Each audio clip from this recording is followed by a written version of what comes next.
Hello, welcome to this episode of Let's Talk Death. I'm Fran Solomon. And I'm Andy McNeil. And we're thrilled to be your hosts for these conversations. Let's Talk Death is brought to you by Heal Grief, a social support network creating community after someone has died. Everything we do is inspired by our core belief that no one should ever grieve alone. Our goal with this program is to have a friendly chat with some amazing people so we can help normalize and educate our Heal Grief community. Our guest today is Sarah Corbett Lynch. Sarah is a young teenager passionate about life who expresses this through a myriad of artistic and altruistic endeavors. She's a children's book author, aspiring TV presenter, and actress. Sarah has written a collection of self-affirming stories exploring loss, grief, moving home, and blended families through her characters amidst complex challenges faced by someone so young. Sarah hopes that despite great suffering, she can help educate and create a conversation to talk openly about grief, the challenges we face, and to prepare us as individuals for the inevitable challenging experiences in life that come to us all. Having lived in North Carolina for 4 years, she currently resides in Limerick, Ireland, with her aunt and uncle and 3 brothers. Sarah, we are delighted to have you as a guest on our show. Thank you so much. I'm so happy to be here. Thank you. So, Sarah, in your words, may we ask you to share your journey of grief? So when I was born, my mom died a few weeks after I was born, and then me, my dad, and my brother moved to America. And when I was 8, my dad died suddenly, and we had to move back. And I'm living now with my 3 brothers, Jack, Adam, and Dean, and Tracy and David, my earth parents. And I'm living in Limerick, and I decided that I wanted to help people. And I decided that I wanted to try and show children that they shouldn't be scared or that they shouldn't feel alone when they're going through grief. So I wrote a few books, and eventually Tracy let me self-publish some of them because, we had to be safe and everything. So I was able to self-publish them because we wanted to learn I wanted to learn the different skills on how to self-publish and be able to control what was going on. So I did that, and I got an amazing response from everybody. I was blown away. I was able to go on a few different TV shows, and I was in the newspapers, and it was absolutely such an amazing experience. Wow, what a journey for such a young lady. So tell us about your book, Noodle Losses Dad. Well, Noodle Losses Dad is about a family where Noodle and Paws are the children and Bugga Wugga is the dad. And life is going normally, everything is just going along as usual, and suddenly Bugga Wugga is gone, and Noodle has to find a way, and Paws, they have to find a way to cope, and they have to find a way how to understand what was going on because they were very young. And it's about a journey, and I think that it's a really easy way for children to talk about death or about grief before it happens, or if a child is going through grief, they're able to understand what is happening, and it might be something just to lean on. And I think that it's also a great book to have, and other books. I think that children should be able to have a book like Noodle Losses Dad or other books that they can read before death happens, so that they know how they should feel. They know how that their feeling isn't scary, that it happens to everybody eventually. And I wanted that to be there for children to lean on, and for adults. Yeah, it's fantastic. And I love how you describe that it's not just for children who are grieving, it's for all children, in helping even prepare children for just the reality of death. And as you said, that we all face.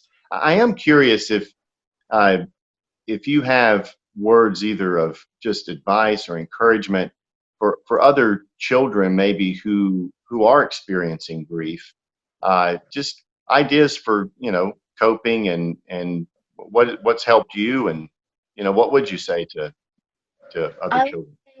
I would say that if they're feeling afraid about it, because a lot of people, like parents, don't want to talk about death to their kids when they're young, and you don't talk about it in school either.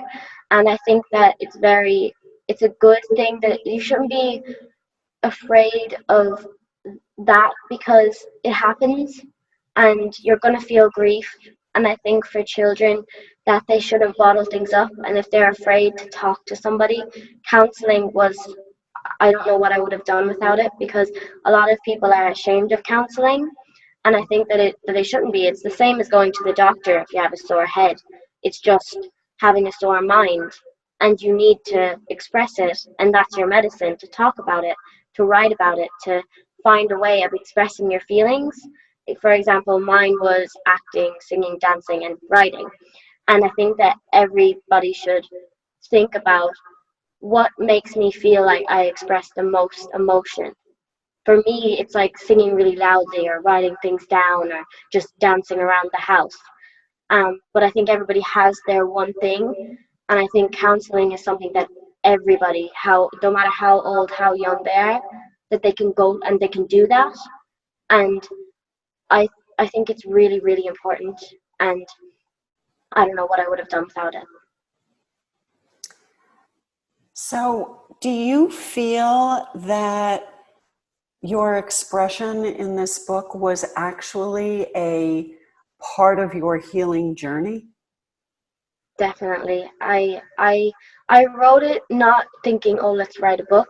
I wrote it just, I was sitting down, I was actually waiting for one of my friends to come out, and I was sitting down outside, it was really nice out, and my aunt had got me a new copy, so I wrote it all down, and it just came out of me. Like, I didn't have to think about it, it all put on the page. And it was like, I wrote that book like a year before I published it, and the story didn't change at all through, like, the whole thing is the exact same story. And I it just it just flew out, and I loved it. And that's whatever I do whenever I'm upset or anything. Like, sometimes I just sing and feel better about it, but if it's something that's really, like, I can feel it in my chest and in my stomach, I feel like just writing it down, even if you just write it down and throw it away, or write it down and burn it, or just give it to somebody to read who you trust, I think that helps a lot, because you feel you just go like after you do it, because it's not just in your mind the whole time, it's somewhere, and that you can just put it away and you don't have to think about it anymore. Okay. Can you tell us a little bit about your website? You have you've really put together some, I think, some great resources and information, and a little bit about that, and just kind of how you built that out. I know there's some other things that you've done that are part of that. So me and one of Tracy's friends, we put it together, and we got the whole bio, and it was a really cool experience, because I'd never done anything like it. So I'm doing a load of new stuff, and I'm like, oh my god, I love this. So I got to build the website, and I have the book link on it, and I have photos, and I have my songs as well, because I love singing. And I think it's nice to have it, because so that there's a place for children and for parents. If they read the book, they might not read the back of it or anything, but the parents go, look, that's a girl who had a lot of grief, and look, she's doing very well. And there's always a light at the end of the tunnel, and you find your way through it.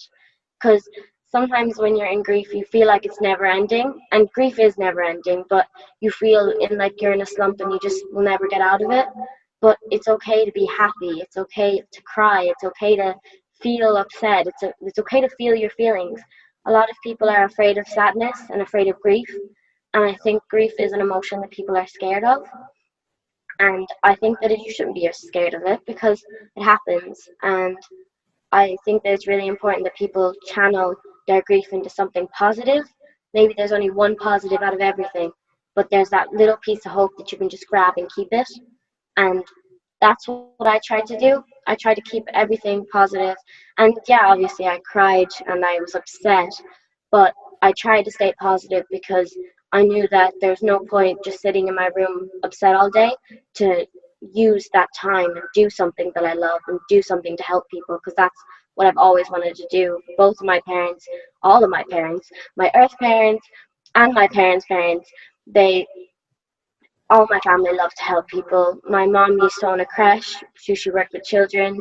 My dad, he was the nicest boss in the world. Like, they've all told me, and I seen him at his job. He was the nicest person. Tracy helps people. David helps people. My brothers love to volunteer. I love to volunteer. My nana, she was the nicest person in the world. My granddad, he's so funny. And everybody in my close family and people that love me have always wanted to help people and have done things to help people. They would put a smile on their face just to make other people smile, and they try to help even if they didn't even like if they couldn't help, they would say it and they try and help as much as they could. And that's what I love about my home. It feels like home. When you go into my house, you feel like you're at home, and that's what I love so much. Sarah, I want to ask you about your music. What role does grief play in it? Well, grief, it helps me to express myself. Dancing, writing, and everything, they help me, but singing is something where I can like scream and it doesn't sound like I'm screaming, because I feel like it helps me just go. And I think that a lot of people, it might help a lot of people, even if like something like I probably won't sound that well when I'm singing and I'm upset, but it plays a big role. And Jar of Hearts is my song that I sing when I'm upset or when it's my all-time song, and it makes me feel good, and it makes me want to be better. And I've always loved singing, and I've wanted to like sing and be good at it, and singing just, it helps me express my emotions, and I just love it. That was really the question, what you just stated, that the grief actually is expressed through your song. Yeah. We've listened, Andy and I've listened to a few of them, and they're, for a young woman of your age, they are very deep. Thank you. Yeah, they really are inspiring, very inspiring. Well, it's, one of the things I've worked with families for 3 decades now, and particularly children after they've had someone in their life die. And one of the things that I've noticed, there's lots of things that children who've had someone die have in common.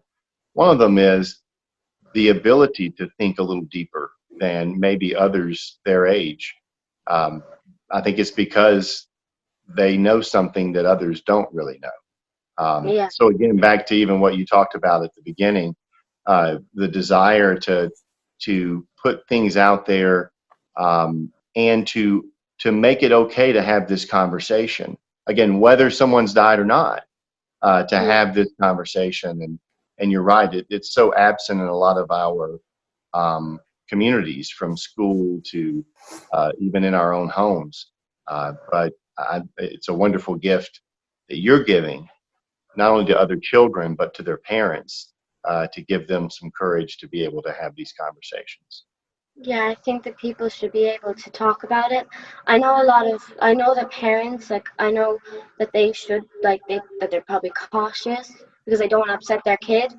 And I know that children, if grief has happened, they don't want to upset their parents. And I think if they just both talk to each other and show their emotions, because it takes a strong person to show their emotions, especially for parents, because parents, I know that they don't want to hurt their children. But I think that if they show their child that, yeah, I'm upset and it hurts, and yeah, I do feel that hole as well, I think that it helps parents and children to bond and to connect. If maybe they're just sitting down crying together, but I know it helped me to just feel, it made me feel like I could just tell Tracy and David everything, because they showed their emotions to me, so I felt like I could show my emotions to them. Yeah. So, Sarah, we actually have just a few minutes left, but I wanted to give you an opportunity. Quite often, folks who watch the show, they want to know how they can connect with the work of people who we're able to have a chat with. How might they connect with your work? Well, my website is sarahcorbettLynch.com, and on mostly every platform, I'm Sarah Corbett Lynch. So TikTok, Instagram, Facebook, and Twitter. So they can find me on them. Great. Wonderful. I do have one more question for you. I've never heard the term Earth Mother, and I was so touched by that.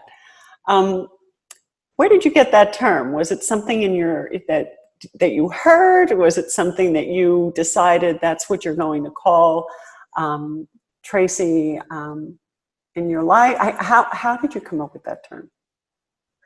We were just sitting down having dinner, and we were like talking about life, and I just kind of said it, and I was like, yeah, you guys are my Earth parents. And everybody started laughing, and I think it's a nice way to still be able to call Tracy and David my mom and dad without, because I know that like some people might get confused, and for children who might be in fostering or might have been adopted, they might be like, well, I don't feel comfortable calling you my mom and dad because I had or I have a mom and dad, which I think Trace and David don't mind what I call them, but I find it easier to just call them my Earth mom and dad because they're with me and they're my parents, and then I have my parents up in heaven who are always watching over me. So I think it's just a nice way to call them my Earth parents and call them my parents because they've raised me and they've made me the person that I am. So that's why I wanted to give them that, and I wanted to call them that, and I think it's a nice way to connect. A wonderful way to connect and so heartwarming. Sarah, we want to thank you so much for being a guest here on Let's Talk Death and for sharing your journey and the story behind your book and your songs. You truly are an inspiring young lady. Thank you so much. I'm so happy. Thank you. And thank you to those of you who are joining us for this episode of Let's Talk Death. If you would like to learn more about Heal Grief, you can visit us at healgrief.org. At healgrief.org, you can learn more about all of the tools and resources that we offer through Heal Grief, including our national network of support for grieving young adults we call Actively Moving Forward.